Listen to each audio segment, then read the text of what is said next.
Hello everyone! Alam niyo bang gutom na gutom ako ngayon guys? Alam niyo ba kung bakit? Hindi ako nagmerienda sa labas at kaninang tanghali, hindi ako kumain ng kanin. Nagmerienda lang din ako ng tinoshka.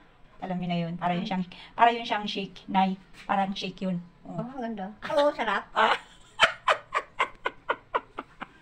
Ang ganda raw sabi ni nanay. Sarap?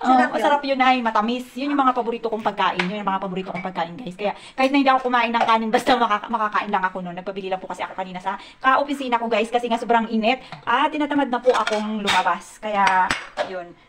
Talaga naman pagka kinain mo yun solve na solve ka guys. Pero yung kanin, talagang pagka kumain ka ng kanin, sigurado namang pulpak at busog na busog ka matagal bago ka gutumin. Kaya guys, ito si nanay, pinagtimpla niya kaagad ako ng kape. Alam niya yung mga gusto ko. Yan, nagtimpla siya guys ng kape. Kakain nga ako ng kanin, pinagtimpla niya ako ng kape. Ito yung kakainin ko ngayon guys. So, yummy na naman ang lola nyo. Yan lang ang buhay natin. Enjoy lang natin kahit na may mga problema tayong dumadating. Huwag nating seryosohin yan. Kasi alam nyo guys, ang buhay natin, minsan lang yan. Huwag natin isipin yung mga problema natin. Pwede natin, ang mga problema natin guys, nandyan lang yan. Hindi yan nawawala. Tignan nyo guys, yung aking ulam. Papakita ko sa inyo. Ito yung luto ni nanay kaninang tanghali. Talagang tinirhan pa nila ako. Ang dami oh. Oh, yan guys, yung gusto ko yung ganyan oh, yung maraming dahon. Mga talbos. So, talbos yan guys ng kangkong. Kinuha nila dyan sa loob ng bakuran kanina. At syempre, dahil masarap ang sabaw, dadagdagan natin to ng maraming sabaw. Kasi nga gutom na gutom tayo guys. Dahil hindi tayo nakakain kanina na tanghalian. So, pwede na rin natin gawing dalawa. So, dalawang slice na bangus yung ating ulam ngayon. Yan. Siyempre naman, pagka kumain tayo nito guys, hindi na tayo kakain ng hapunan. Yan na yan. Kain na tayo guys. Ito na yung hapunan natin. Gutom na gutom ako. Grabe. Ang dami kong napuntahan. Ano ba yun?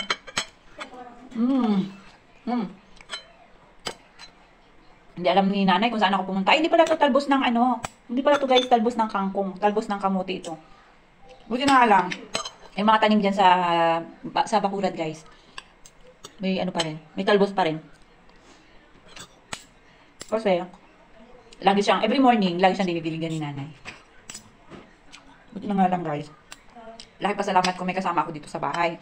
Kasi kung ako lang, hindi ko talaga kaya yan. Kasi, pagising mo sa umaga, magluluto ka pa, maglilinis pa ng bahay, iiyak pa si Yaya.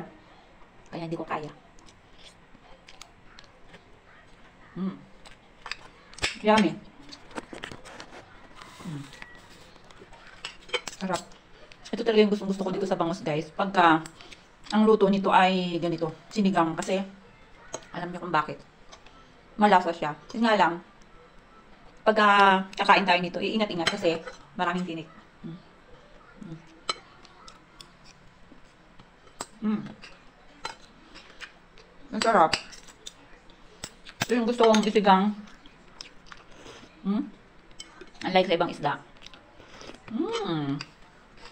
Yummy. Sarap siya.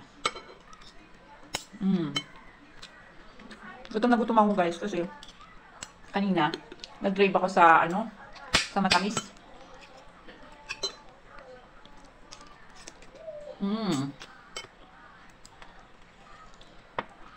Gusto ko sa sinigang.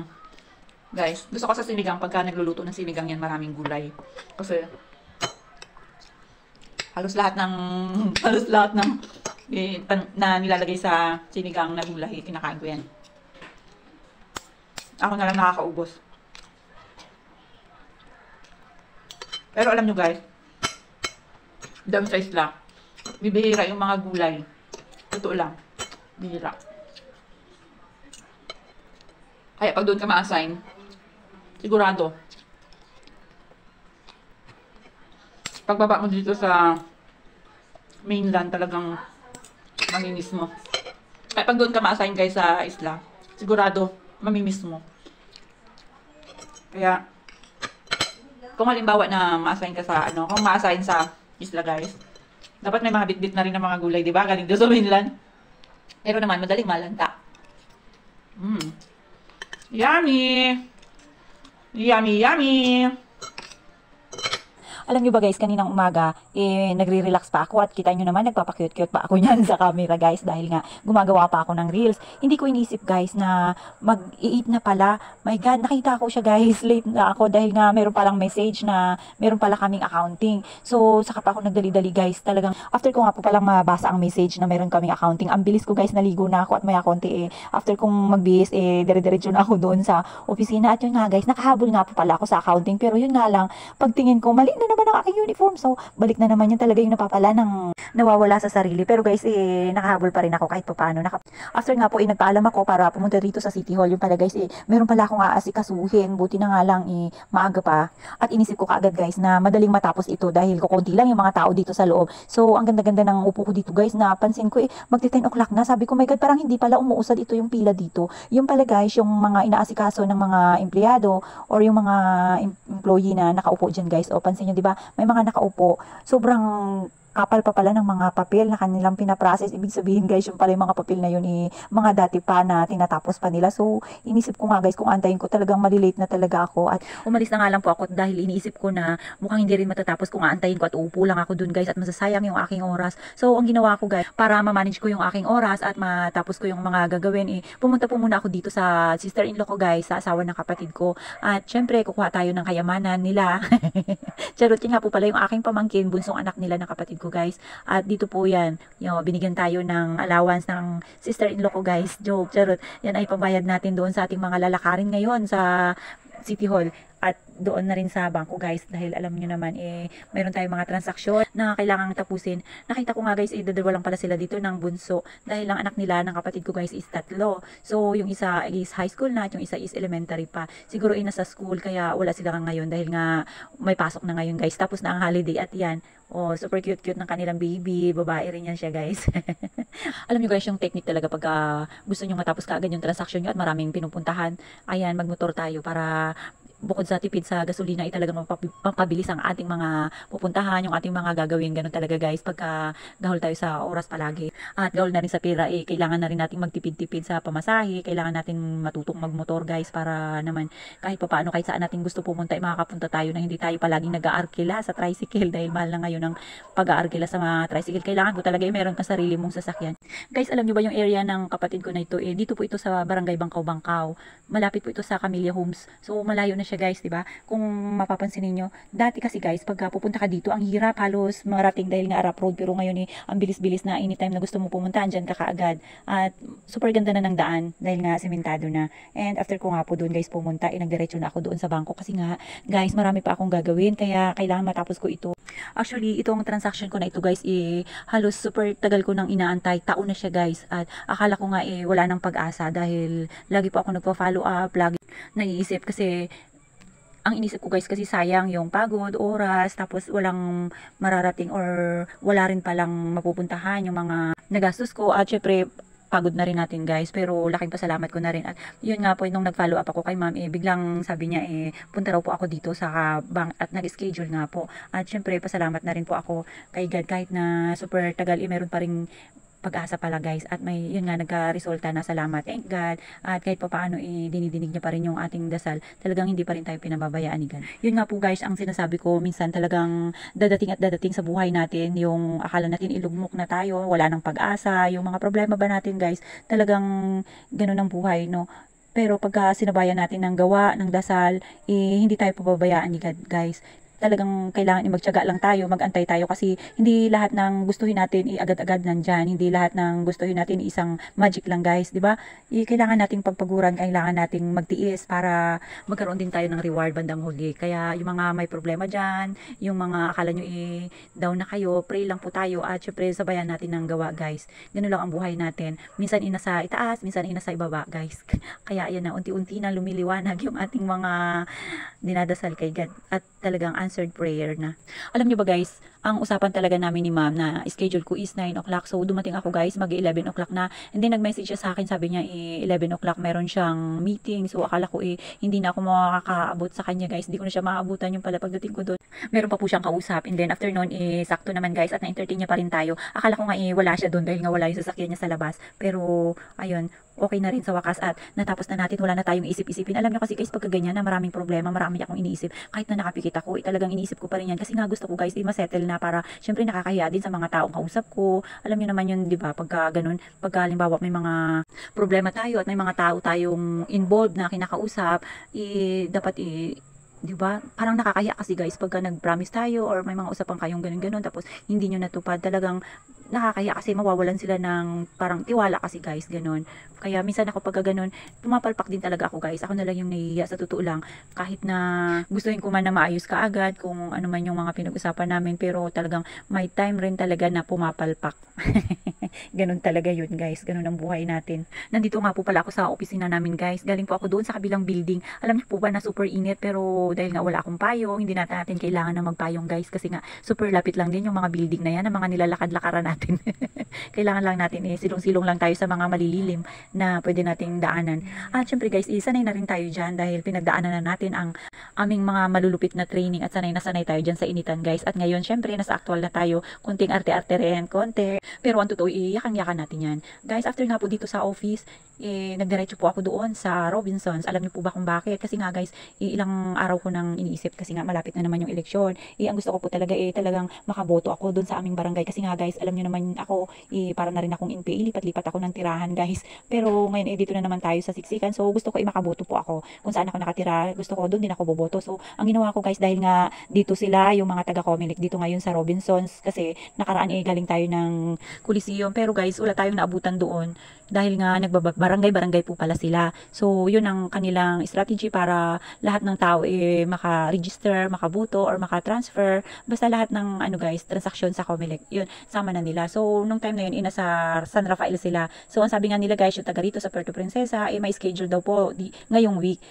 So, syempre, nag-start sila guys nung Monday, and then, hindi ako nakapunta ng Tuesday and Wednesday dahil nga holiday, at kailangan natin mag-alaga sa bata, family day. Wow, family day kahit holiday. Hindi nga nakaalis ng bahay. Talagang ganun guys. Ito, buti naisipan ko na nandito nga pala sila guys, dahil nga sabi ko baka malampasan na naman, hindi na naman ako makapatransfer, at yun, boboto tayo nang hindi naman tayo doon nakatira dahil nga ilang taon na guys na doon tayo bumuboto sa Maunla dahil nga ayun na nga, hindi tayo nakakatransfer. Kaya sabi ko, pinilit ko talaga guys na dapat ngayong mag-eleksyon, kasi eleksyon na next year by May yata guys, is eleksyon na naman. Kaya ayan, salamat na lang at nakahabol ako dito guys. Nandito pa nga sila at tingnan nyo, kukonti pa lang po, kukonti yung mga tao. Siguro tapos na rin yung iba, at yung iba hindi alam na nandito sila ngayon sa Robinsons. Pero guys, marami sila ditong nag-assist. Kaya yung mga gusto pang humabol, parang hanggang Saturday sila dito guys, or hindi ko alam, basta this week, dito sila. Within this week guys, yung mga gusto pang humabol na taga Puerto Princesa dyan, pwede pa kayo mag-register dito, magpa-transfer, or kung ano man yung mga transaction nyo dito guys. At syempre habang nag-fill up ako dyan guys, tingnan nyo nga yung bibig ko pabuka-buka, dahil nga minsan hindi ko naiintindihan. Kailangan, alam nyo guys, pagka ganyan nag-answer ako minsan, nilalaksan ko pa yung boses ko. Parang, sabi ko parang ang mas nakakaintindi ako guys pagka malakas yung boses ko. Yun talaga yung mga nakakaisturbo pa tayo guys sa ating katabi. Parang naalala ko tuloy guys, nung nagyonyoro kami, hindi ko alam na nyoro nga pala yun, bawal maingay. So buti na nga lang guys, hindi narinig ng aming instructor na napakaingay ko. Ay nako, talaga minsan hindi na rin natin alam yung ating mga ginagawa guys. Talaga naman, oo. At yan, tingnan nyo nga, buti nga, yung may katabi ako dyan guys na nag-a-assist sa akin. Sabi, ma'am, ganito ma'am, gawin nyo ma'am, ganito ma'am. Kahit na akala ko minsan talagang nasagutan ko na meron pa rin talagang naiiwan. Hindi talaga perfecto guys. So, kailangan meron pa rin nag-check. After ko nga po guys na ma-process yan, makarating ako sa hanggang step 4 kasi yan sila guys So, sabi nga nila after 4 months yata. So, di ba nag-fill up ako ngayon, mga by end ng August or September yan, pwede ko nang makuha. Dahil nga guys, ipaprocess pa rin nila. Pero wala silang ID. Yung pwede mo lang daw kunin is yung certification. Yun na guys, pwede na nga rin yun. Kahit na, at least nakapagpalipat tayo, nakapagpa-transfer tayo. May binigay nga rin po pala sila sa aking stub para doon sa precinct number doon na sa bago kong precinct number sa Siksikan. So, ayun, salamat naman at meron na tayong hawak ngayon. So, pwede na tayong magboto guys. At after nga po nyan, lumabas na tayo dahil maghapon na inaantay na tayo ng ating little boy, ng ating bulinggit sa bahay. Nagtawid lang lang tayo dito guys dahil nga nagmotor lang tayo. Dito nga lang po ako nagpark sa mas malapit at yung nakikita ng guard. And after nga guys, talagang dito na ako namimili sa amin sa Talipapa ng Siksikan. Kasi nga kompleto na rin.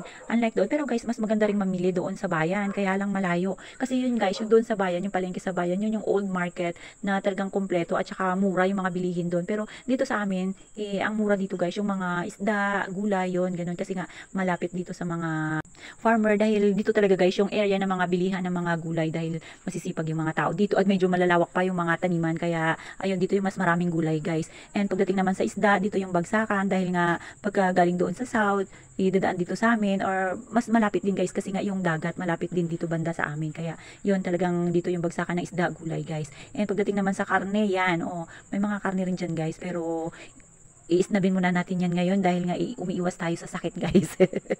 Alam nyo na, ang pinapansin lang natin ngayon is yung chicken. So bumili na rin po pala ako ng chicken para naman may lulutuin sila nanay bukas dahil nga po magjo-duty po ako bukas. Kaya kailangan meron sila nanay na nakastock at hindi ko na kailangan bumili ng ulam para naman may lutuin na lang sila. Kasi kadalasan guys, pagka duty ka, itatamarin ka ng umuwi sa tanghali lalo pat super init. And then pagka na taon pa na marami kang ginagawa, talagang hindi ka makakaalis guys. So it's better na magbaon ka na lang para hindi mahirapan at hindi ka na inaantay doon sa bahay ninyo. Ayan, dumaan na nga rin po pala ako dito sa bakery guys para may mamerienda sila nanay habang nag-aalaga kay Yayam. Siyempre kasama niya guys yung apo niya doon sa bahay. Alam niyo na hindi lang dapat si Yayam ang nabubusog, dapat sila nanay din yung nag-aalaga. Siyempre para ganahan din sila guys at maaliw nila yung bata at walang malungkot, pare-pareha silang masaya.